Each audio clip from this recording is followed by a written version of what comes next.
Saludos a todos, bienvenidos.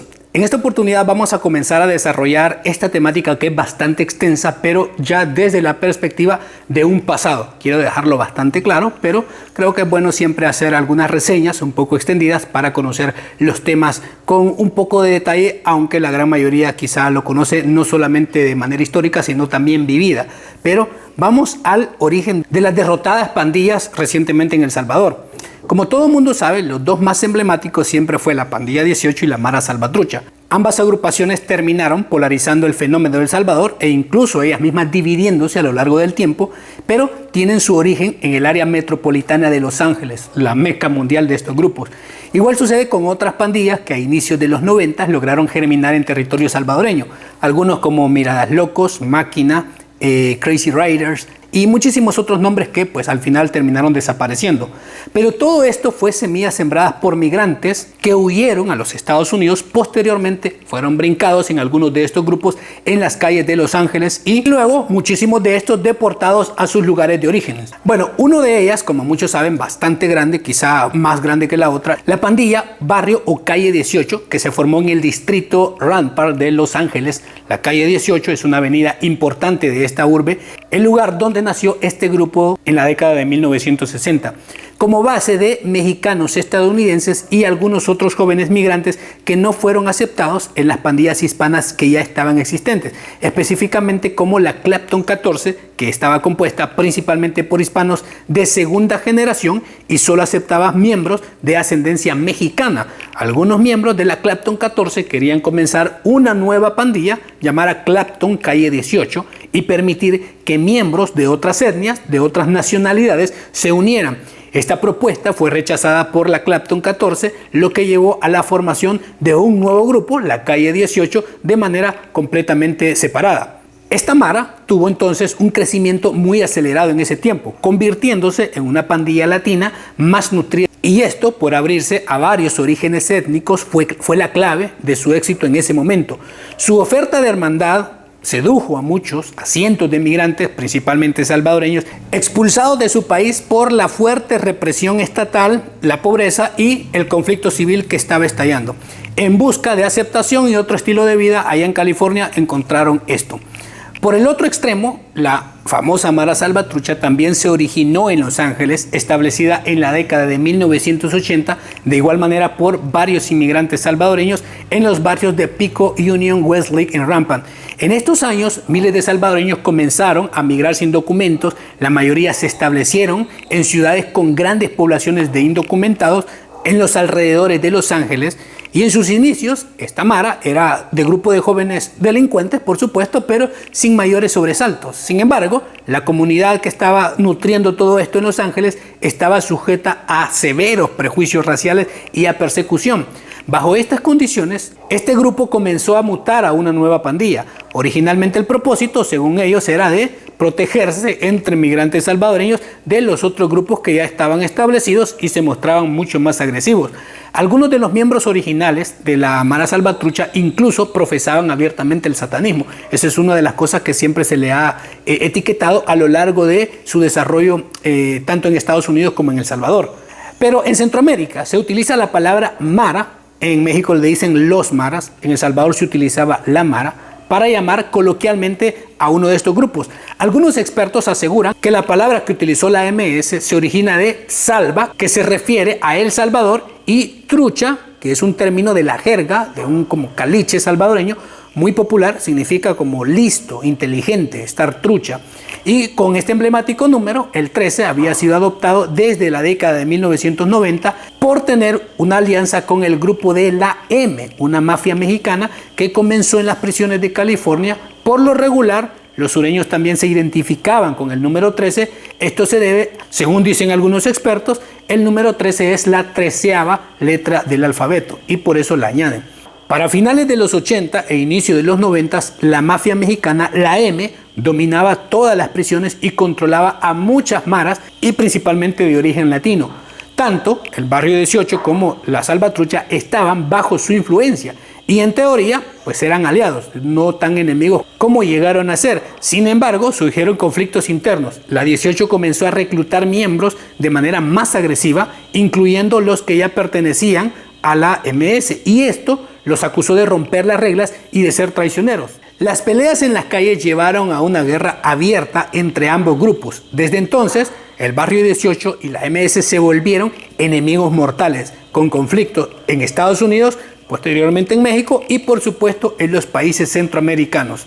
Entre los años 1977 y 82, cuando explotó el conflicto civil, se estima que más de 300,000 salvadoreños se instalaron en Los Ángeles, aunque curiosamente ya instaladas las maras serían la nueva causa para que la migración continuara, porque para 2004 había casi ya 3 millones de salvadoreños en Estados Unidos. Esta masiva migración se nutrió más a manos de las maras. Las dos maras que hemos mencionado eran latinas, con un buen número de miembros que compartían acento, historia, cosas que contaban de su país y de lo que convivían. Pasados los años ya eran grupos bien establecidos, muy fuertes, y era el resultado de graves problemas en El Salvador y vendría a establecerse de nuevo a un país hundido en la pobreza y sus consecuentes problemas.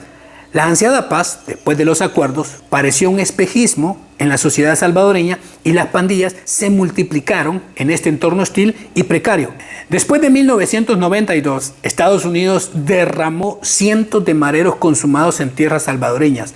Aunque las deportaciones arrancaron en los 80, se incrementaron de poco a poco. Para 1996, estas deportaciones se convirtieron en política de Estado cuando se aprobaron reformas legales y de aplicación retroactiva que permitía la deportación de migrantes con ciudadanía y menores de edad. Al menos unos 4,000 salvadoreños con ficha de ser mareros fueron deportados entre el 93 y el 96.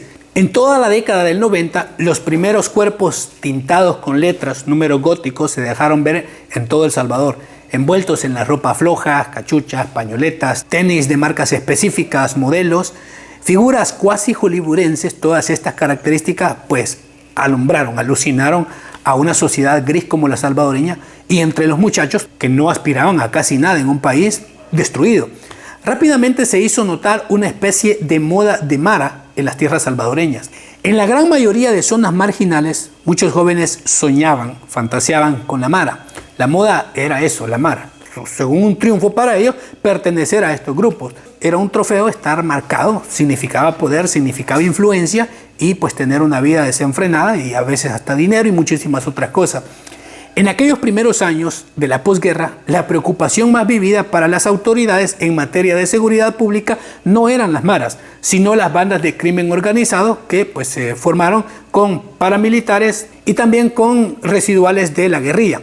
Las autoridades comenzaron viendo a las maras como simplemente jóvenes que se reunían con atuendos específicos y cuando mucho pues, andaban alguna navaja. Era algo, se decía, menos problemático, aunque los primeros incidentes siempre eran riñas entre ellos mismos y tal vez más de algún robo por ahí, un caso aislado. Aunque ya para 1996 se hablaba, escuche bien, de 10,000 mareros activos. Los grafitis de las pandillas ya estaban plenamente instalados en todas partes, prácticamente ya no los detenían. Todos aquellos deportados con una enorme facilidad, porque a pesar de tener antecedentes y de tener fichas de peligro, estos venían y iban libres a hacer lo que la voluntad se les antojaba en cualquier barrio. Con una enorme facilidad podían levantar clicas allá donde iban porque había un alto desempleo, estudiar era relativamente caro, las diversiones eran prácticamente nulas entre los jóvenes, los niños. La vida de la mara era lo más fácil de absorber en esa sociedad muy destruida. Así, en un par de años, algunas organizaciones citaban ya un censo que alcanzaría 30,000 pandilleros establecidos en El Salvador de distintas facciones y de varios nombres. A ese nivel ya era la agresividad y la operatividad de estos grupos que ya no eran simplemente muchachos marginados, sino un grupo que había que tomar muy en serio. Para los años siguientes, el actuar de las maras se desbordó por completo, algo que las autoridades no le prestaban mucha atención, más que ingenuo, fue algo tonto de parte de los gobiernos, porque los primeros grupos de esos muchachos que fumaban, se vestían extraño, jóvenes que pintaban letras y estaban ahí en las esquinas, en los pasajes, números en las paredes para mostrar territorio, a veces algún altercado entre ellos mismos, pero el asunto no se le tomó nunca la seriedad. Dentro de las maras, incluso el financiamiento era algo sin construir todavía. Los mareros, algunos trabajaban, otros sus padres les enviaban dinero de los Estados Unidos porque de allá venían muchos de ellos. Los que no tenían absolutamente nada, pues de repente robaban algo, pero era mínimo. Pese a la baja escala y sin mayores consecuencias, incluso en las calles y las esquinas de su territorio se dedicaban a pedir algunos, de manera prácticamente voluntaria a la gente que conocían. Todavía no existía la extorsión, lo que posteriormente denominaron renta. En su origen no se dimensionaba lo horrible que se estaba gestando, construyendo y cuánto dolor podría causar en la sociedad en las próximas décadas. En este punto se podría haber tomado acciones concretas y evitar que se fortalecieran y llegaran a ser los grupos que prácticamente se adueñaron del país. Aunque la ruptura y enemistad mortal entre estas maras emergió en Los Ángeles, viajó con los deportados a las tierras salvadoreñas.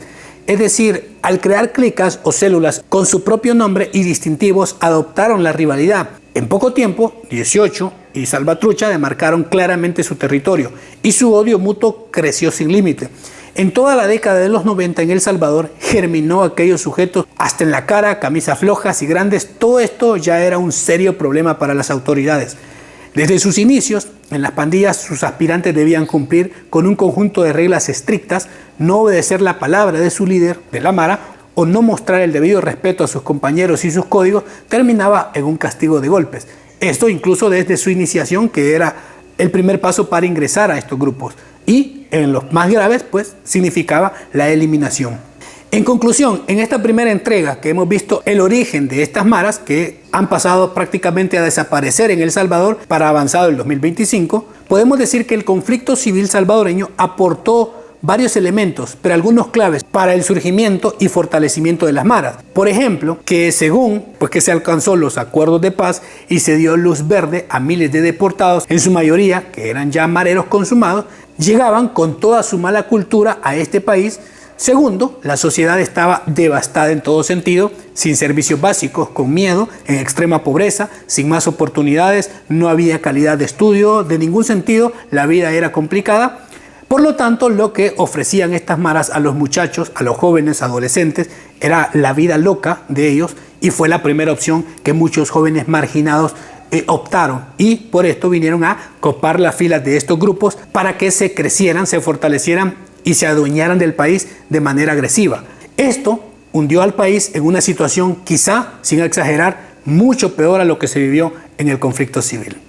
Bien, este es un resumen bastante conciso, pero de cómo se inició las maras que, insisto, para el 2025 han quedado ya muy atrás en el pasado, gracias a Dios, en El Salvador. Pero seguiremos ampliando un poquito el tema para dimensionar lo que se ha logrado. Muchísimas gracias por apoyar, nos quedamos con eso, cuídense, nos vemos, hasta luego.